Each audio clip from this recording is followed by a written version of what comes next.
Rangers and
¿Listos?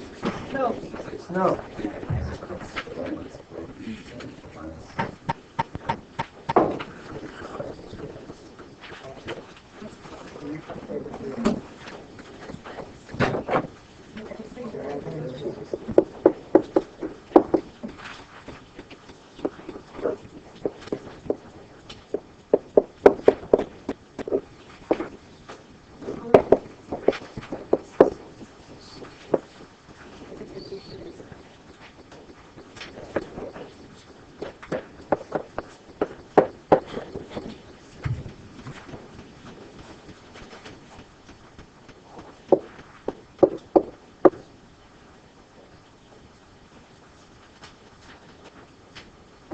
This is not clean, right? Okay. Cube root of cosine of 2, which I have no idea what that is, but cosine of 2 minus this step part 0, yeah? So did you get something like the cube root of the cube root of cosine of 2 squared minus 4 times negative sine 2? Yes? What? What? What did I do wrong? So inside the square root, it's t to the fourth minus 4. Instead of Oh, I copied it down wrong? yes. Oh, well, let's just go with this, shall we? Yes. Okay. There you go. So your answer probably will not match the back of the book. So be it. Okay. How about 23? Are you done with that or not yet? Sorry, I didn't understand that. Yes, you're done or no? Thank you.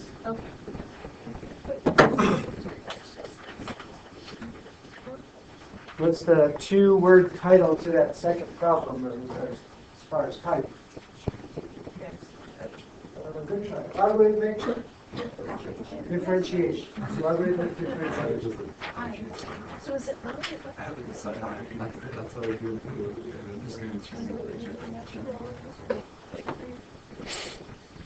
Starting the testament is Tuesday. Correct.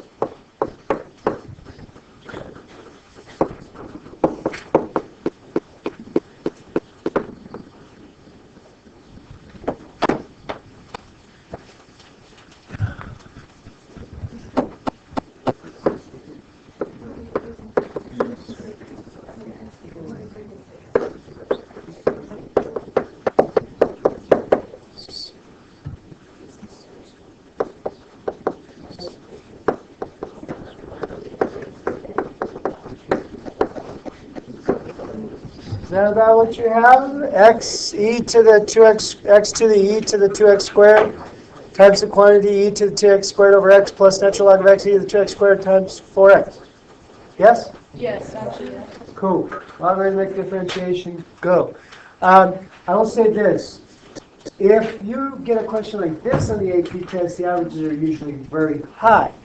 But a gotcha question is if they said just this. Now, it might feel like it's the same to you. Maybe it is, I don't know. Why would that be substantially harder? And I'm talking half as much success. Why? Because there's no why. That little change of, hey, there's two sides to this, makes results drop considerably. So if you have an easier time with there being a y on one side, then what should you do to start? Make a y to each side. Make it a logarithmic problem. The first thing you do is say, let y be that inside thing so that I can use logarithmic differentiation. You need to sometimes do that little extra step to make it a problem that you're comfortable with. You with me? Okay. All right, so today, this is typically be a Calc 1 problem, piecewise integration. There's easy ones and hard ones, and the word problems are hard. So I have the front side is kind of like the book would do, but the back side is more like AP practice. So stick with me, and I hope they're all well chosen, and it'll add to your understanding. The first one, you have this piecewise function f, and you're integrating f. The first thing when you have a piecewise you should do is check for continuity. Now, when I say check for continuity, I'm not saying do it in a nice formal, showing one-sided kind of way. Just as a mental check, is it continuous? The left side, what does it approach? 1.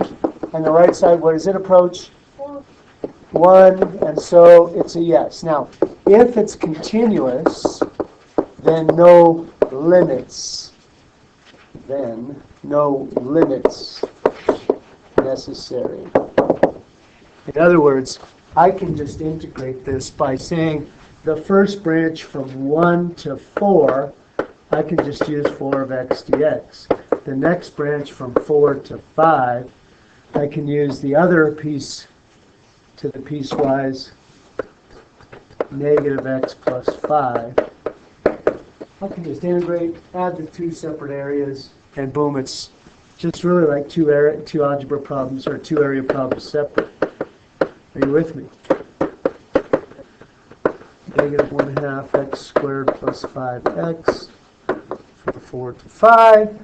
So maybe 4 natural log of 4 minus 4 natural log of 1 plus negative 25 halves plus 25 minus negative 8 plus 20.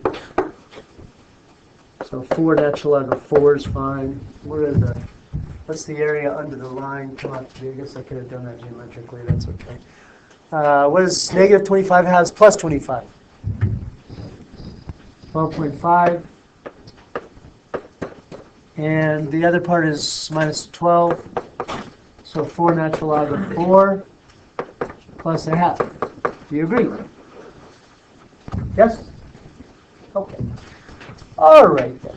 Unfortunately, sometimes, now this is pretty uncommon in AP, but in college it's pretty common. If it's not continuous, then it's a bit of a mess. You should do it something like this. Let's go here. As you approach this time, it's obviously still 1 from the left side, but the right side is now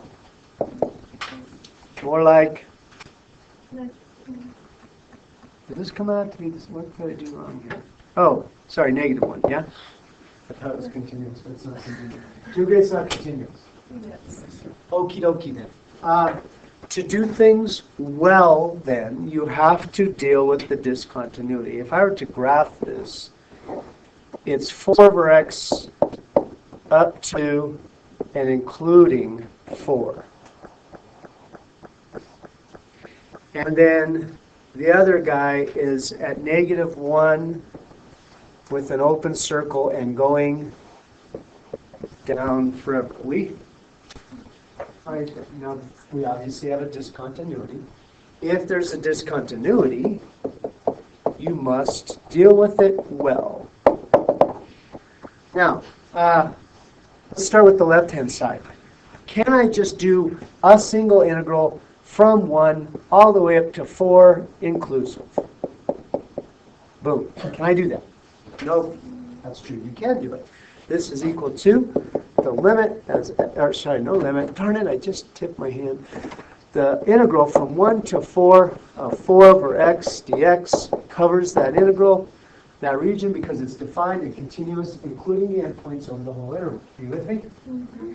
However, the other guy is not inclusive of the endpoint, and so what do you reckon we must do to deal with that in a good calculus way? A limit. Let's create an A and talk about as A goes to what from where? 4 from the right. The limit as A goes to 4 from the right. From what limits of integration? A to 5, the upper limit. And that branch is negative x plus 3. And when you have a discontinuity, you have to deal with that way. When discontinuous, you'll need to use a limit. Now the good news is that on a multiple choice question, if you didn't use a limit and just mindlessly cranked out the pieces like it was continuous, you would actually get the right answer because there's no asymptote behavior here. Now remember, when we have an asymptote, if we were, for example, to just mindlessly crank out the antiderivative of this without addressing the discontinuity, you will get the wrong answer in many cases if you just ignore it. On cases like this, if it was multiple choice and they weren't looking at your work and you just integrated the pieces, you'd actually get the right answer. So from there, you'd integrate and do your stuff. And do the, are you good? Okay. All right. Oops. One more type of piecewise. Now, it's not explicitly given piecewise, but you know when you have absolute value, it leads to piecewise. So, say you had a case where you had absolute value in the function and you were integrating absolute value. Absolute value is typically piecewise. So let's go to the piecewise version of this. Tell me, what does this graph look like?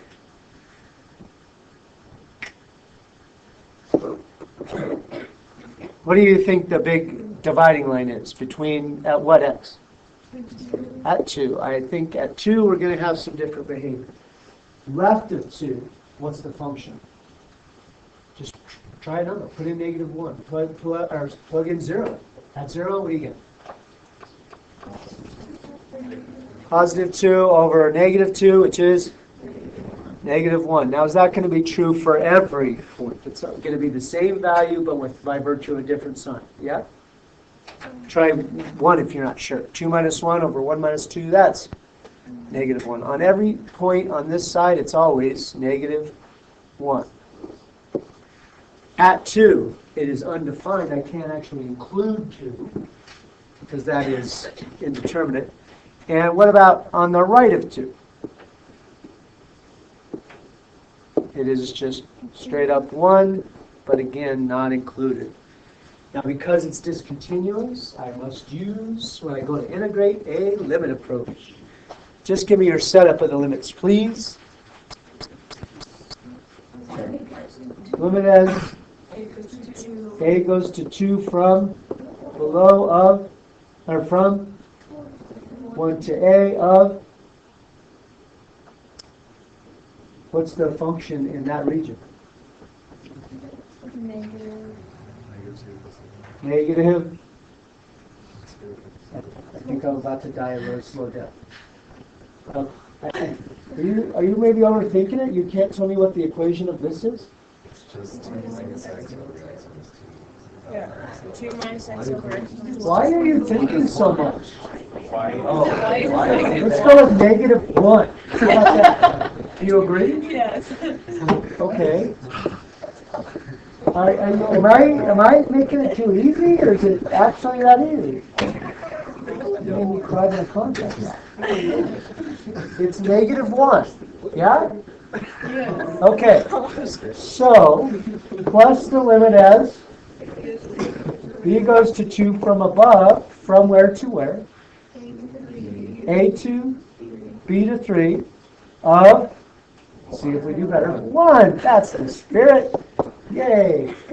Now I would probably just do those after I had the work set up properly, I'd probably just do these geometrically. What is the area from 1 to 2 here, just geometrically? Those negative y values are like positive y values. So that's negative. Okay?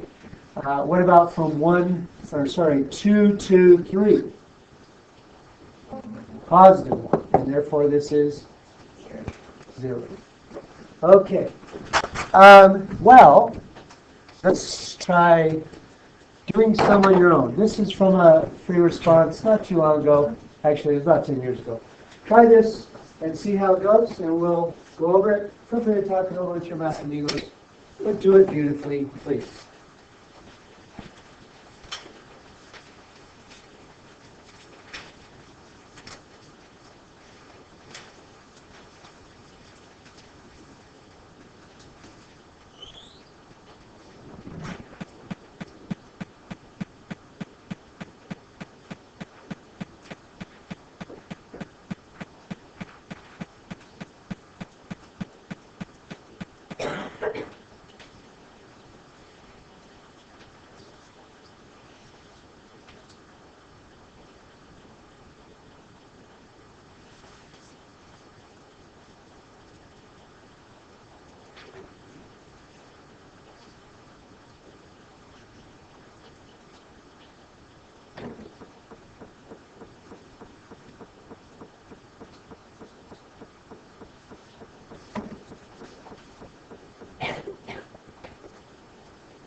That was an AP problem, so they are talking about going from the definition of continuity on that part A. You needed to show one-sided limits and the point, or else you would not have got the points AP stuff.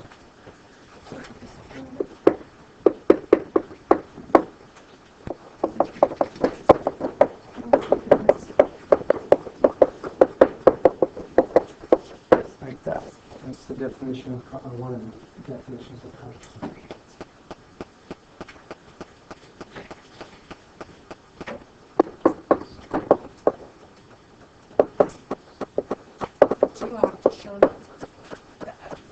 If you don't show that, they will not even look at it.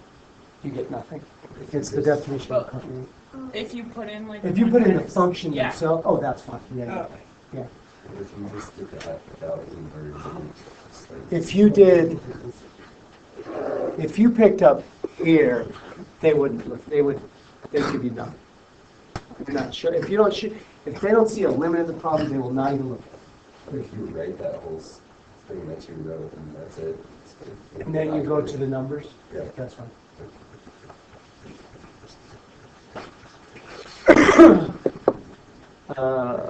Which is 1 minus 0. Do you find them to be all the same?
How we doing?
How do you know the cosine of -2?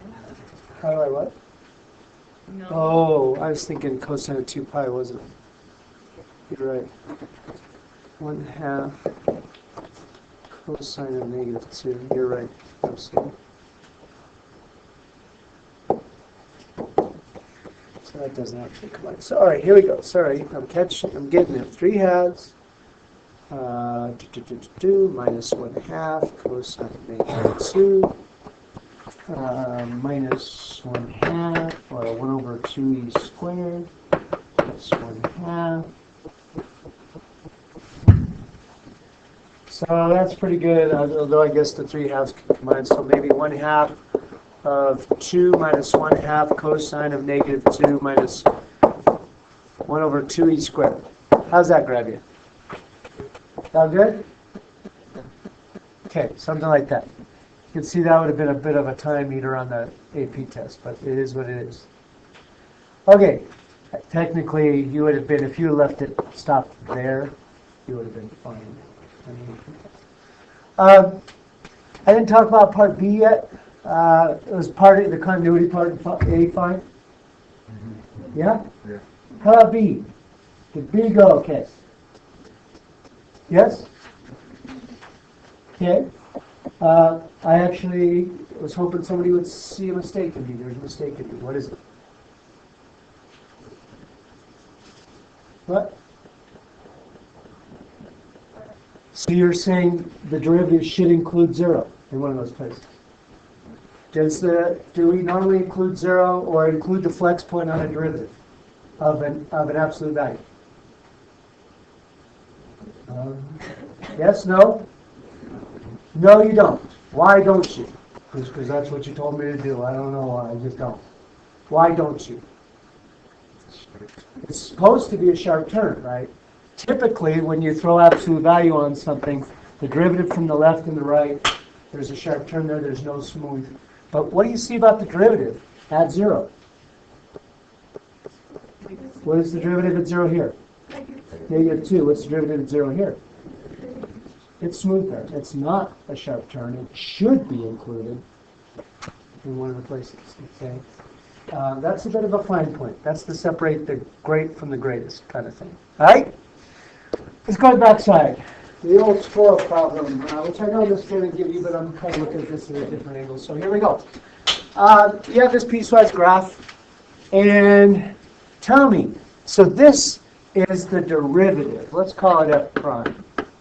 Although I think originally it was a velocity graph. We'll just look at this some basic derivative. All right?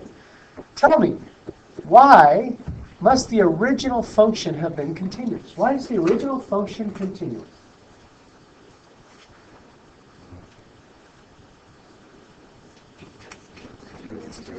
Because the derivative is defined. Yeah, the derivative is continuous. Do you agree that the derivative is defined everywhere?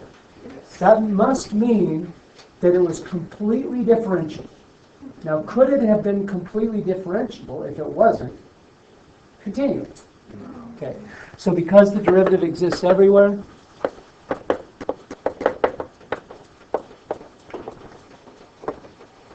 f was differentiable at all x, so it must have been continuous.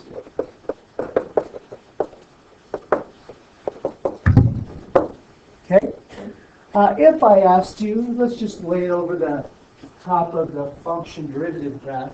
If I asked you to sketch f prime, would you do so, please? That's f prime. Would you sketch f, given that I'm telling you f of 0 is -10? Now, it's a sketch. You're not going to know exactly how high or low it goes, probably, but you should be able to tell me the shapes.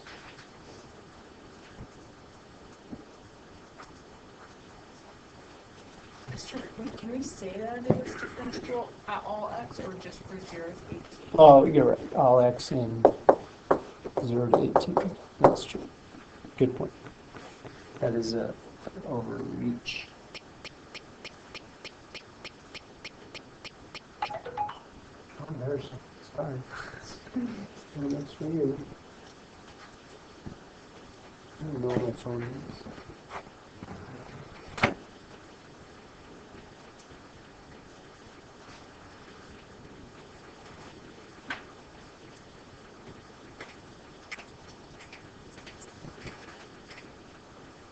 Feel free to talk it over. You guys are so lonely in the math endeavors. Yep. In what fashion? Let's wait.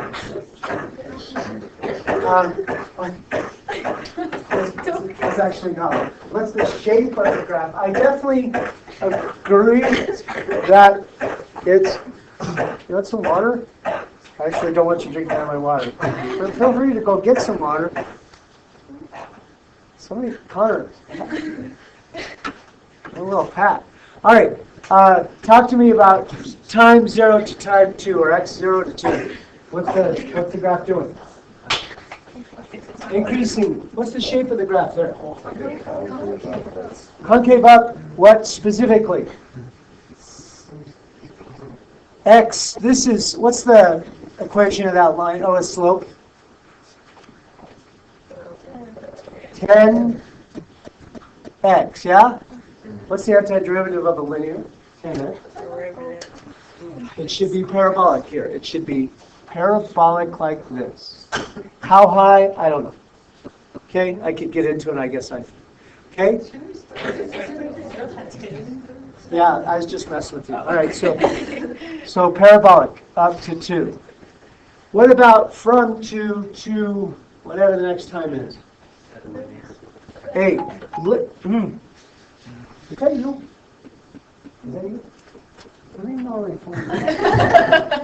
All right, linear with positive slope or negative slope? Positive slope. Specifically, what slope? The derivative is 20, so it's got a slope of 20. So it's going to have a slope of up 20 over 1 till x equals 7. Then what's the shape of the graph from 7 to -10? Concave down. It is concave down. It's a parabola opening down. Here's the gotcha. Is it like this? Why not? That's sharp. Sharp? All right, so first of all, it's sharp. That can't happen. It should be smoothly, this should be smooth here, by the way. Smoothly transitioning. Okay, good deal. It should be smooth because the derivative exists. Do you agree that the antiderivative here is negative x squared? Yeah? That's one component. But you also see positive derivatives and negative derivatives. So the function should be increasing, then decreasing. So it should actually go now like this. Okay? Increasing to decreasing in a downward opening parabola kind of way. Isn't this fun to think? What about in this region from 10 to 14?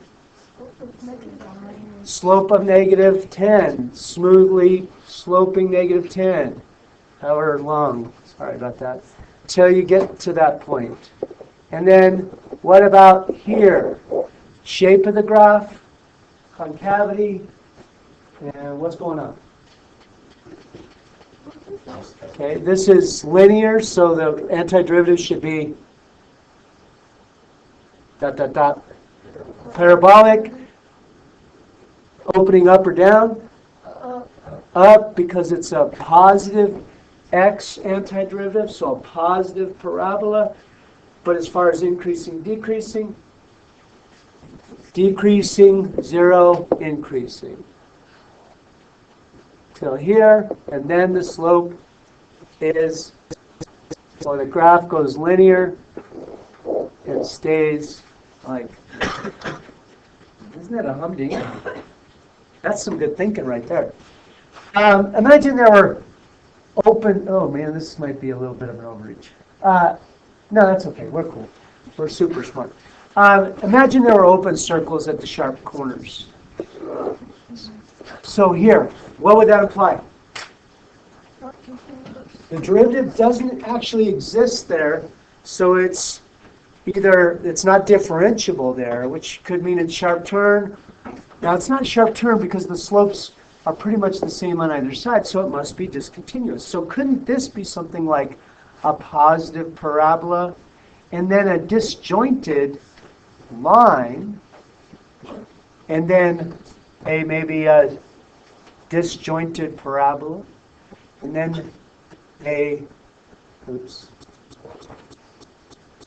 on this piece here, some kind of line, and then a disjointed parabola, and then some kind of line. In other words, my point is, the derivative wouldn't have, or the antiderivative, the original function, wouldn't necessarily be continuous. Are you with me? You'll thank me when you get to the final, because that's the lowest averages on the final, that question. All right. Find the piecewise function given the initial condition in B. So this is the hardest part. People anti-differentiate piecewise badly, especially when you're given an initial condition. So we know, or we can find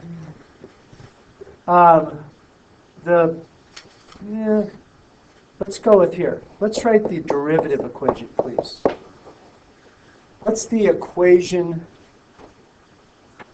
for all the pieces that you see in that derivative graph? What's the equation for this, please? 10x. Do you all agree? 10x that's from 0 to 2. Okay? Here? 20 from 2 to 7. Here?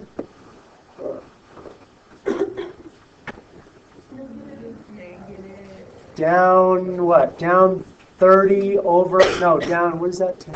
Yeah, down 30 over 3, so slope is negative 10. That's great. What about the piecewise component to it?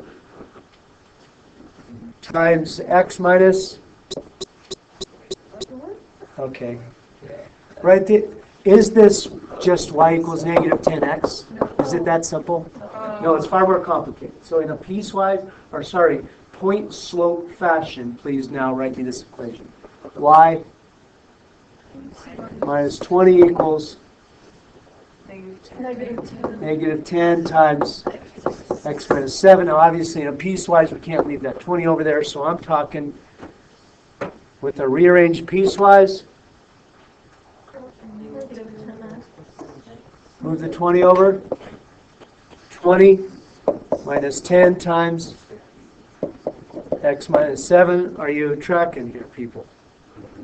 Okay? And that's from 7 to 10. Lee? Probably should have done less pieces. What about the next? The function? Negative 10 from 10 till 14. And last but not least, actually still more two more pieces. Oh my goodness. What's the slope? What do we got? Up's 26 over 26 over 2, so the slope is 13. What about the piecewise component? 13 times what x's and what y moved over? Times x minus 14. And what about the y? Shifted over, moved over 10. We? All right. Last but not least, what else we got? A horizontal line of 10 from 14 to 18. Now that was actually the easy part. Doggone it. Here we go with the integrate. Wait, Yep. why? Can it be from 14 to 16 and then 16? 14 to, I didn't do a domain here, sorry. Why is it positive? This is 14 to 16. This should be positive 10 because when you write the piece, it's y plus, you're saying it should be negative. You're right. Sorry about that. 14 to 16, going too fast. 16 to 18, do you concur? Cool. Okay then, here we go. When you go to integrate this, you should start with where you have the initial condition. We have an initial condition of f of 0 equals greater than 10.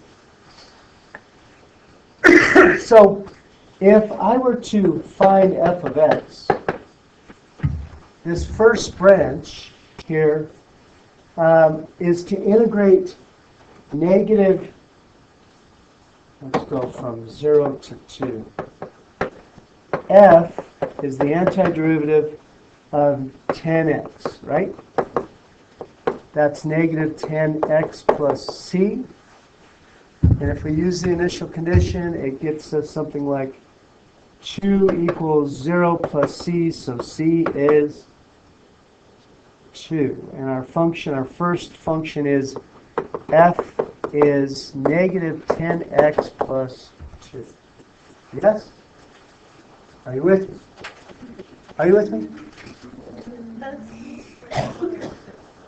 You're not with me? Because I didn't integrate 10x, is that why you feel like it should be 5 halves x squared? Okay, thank you. Or just 5x squared, yeah. Sorry, you're right. That's better? Do you agree? Okay, thankfully, here's the payoff. The initial condition for the next branch is special. F of x now is the antiderivative of 20, and that obviously, hopefully, is 20x plus a new constant. I'll call it C2. What can I put in? Let me give you a hint. It's not 0, 2. You cannot use 0, 2. Why not? Yeah, you have to use the point where the other one left off at. Okay, so where did this branch leave off? When we got to 2, this branch ended at, f at 2 was 22. So as far as the initial condition you now use, you go where the previous branch left off, not 0, 2, because this is not defined at 0, 2. It doesn't hit x equals 0. It's if you just ignored the middle piece altogether, you can't do that. You have to pick up where you left off. All right? So in terms of the initial condition, it's 22 equals 20 times 2 plus C2, or C2 is, hello? 22 minus 40? Negative 18, okay? So f of x for the second branch is 20x minus 18. Those should be continuous. They should meet at 2. And if you put in 2, you would see that they do come out to meet that. Okay, they must meet.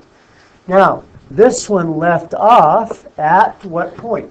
7. Where it left off, then the y value it left off at was 140 minus 18, or 122. I don't know why I put a negative there. All right? So when you go to the next branch, we'll just do one more to make sure you get the gist. Okay, what is the antiderivative of the next branch? And the next branch is the antiderivative of, what do you got there? Isn't it negative 10x plus 90, if we did a cleaned up version? Yeah. Okay, so if I anti-differentiate negative 10x plus 90, then I get negative 5x squared plus 90x plus a new constant. And I use where the previous branch left off. So the y value started at 122 when x was 7. And I get a big mess. 122 equals negative, what is that, 245 plus 630 plus C3. C3 is, let's see, 122, what do we got there? 430 minus 15 more, 385? Yeah. Positive. Minus 385, 122 minus 385 is negative 263, if I'm not mistaken. Correct me if I'm wrong. Okay, so the next branch is f of x is negative 5x squared plus 90x minus 263. Do you need to try one piece on your own, or you get the idea? I have a question. Is this an actual question on the test? No, this is my question. Okay, yeah, you wouldn't have to do all this. Maybe a little crazy, but you get the idea. Okay? All right. Yeah. How many questions do you have on last night's homework? At least 2. All right, we'll leave this go. This is a good one. It's kind of like the Janet shoveling the snow off the driveway problem, which we did first semester, and it was not good. But I'll make it a warm up tomorrow. Questions on set 90, 136. 19.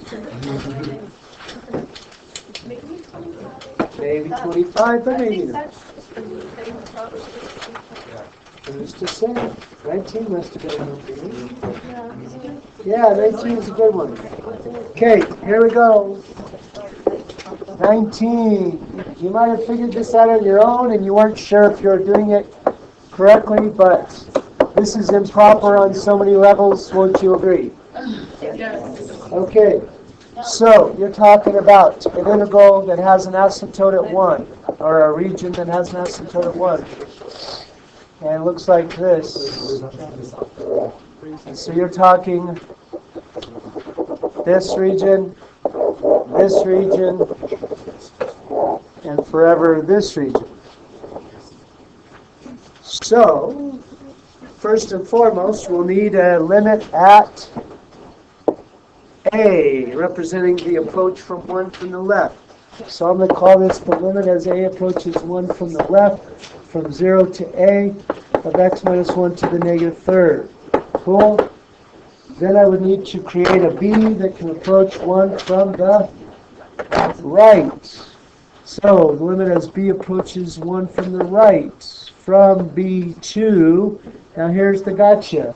You can't go to infinity, and you most def do not do two limits next to each other. You don't do that. So what's to be done? Just pick any number. Let's call this 5. Okay? Now, could you tell me the area from B to 5? Sure, it goes from B to 5. There you go. Okay? And then finish it out by letting C go to infinity. Now, 5 is obviously totally arbitrary. Oops. You could have done it at anything above 1. But from 5 to C. Does that get you started, or shall we continue with the answer here? Keep going? Or no? Thanks, Jack. I appreciate that. Okay. Anything else on 19? Or on 136, rather? Cool. You guys are the champions. Oh, there's not 119. Darn it. Oh, well. There we go. We're ready. We're done. See, you could have done the problem. Oh, well. Oh, mine is 25. Here we do. X equals 4. So, 5, y equals x squared plus x minus 2, which is x plus 2.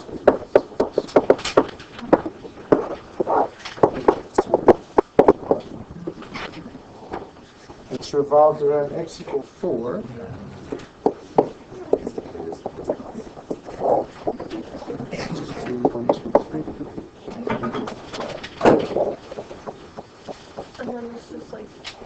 Okay, so please tell me you used x as your variable because it's not a function of y. Okay, so shallow washer disk.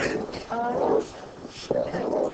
Okay, so I would bet anything that the error comes from the 2 pi, the radius. What's the radius of each slide, of each what did you say? Is it 4 plus x? It's 4. It's 4 minus x. In some cases, the x is negative, so that's why it extends more than 4. So does it go from 1? So 0. Oh, the limit? Negative 2 to 1. It's the original region. Okay. And 0 minus, don't forget to make your height positive. Otherwise, you'll get a negative volume. Those are usually glycemic. Okay? Because I'm like estimating what we missed in a while. Okay. I'm full. Sorry. For Montrell. So you're saying it's support. If it was up to me, I would think I would. Are you pretty good? Are you a good arguer? I'm a witness, actually. So I'm a good liar. Okay, there you go. That's good to know about my students. Is this tomorrow? Yeah. I don't know if I have it. I can print one out. I don't know. That's where you put the missing. Let's do it. I don't know why. Oh, yeah, there's one more.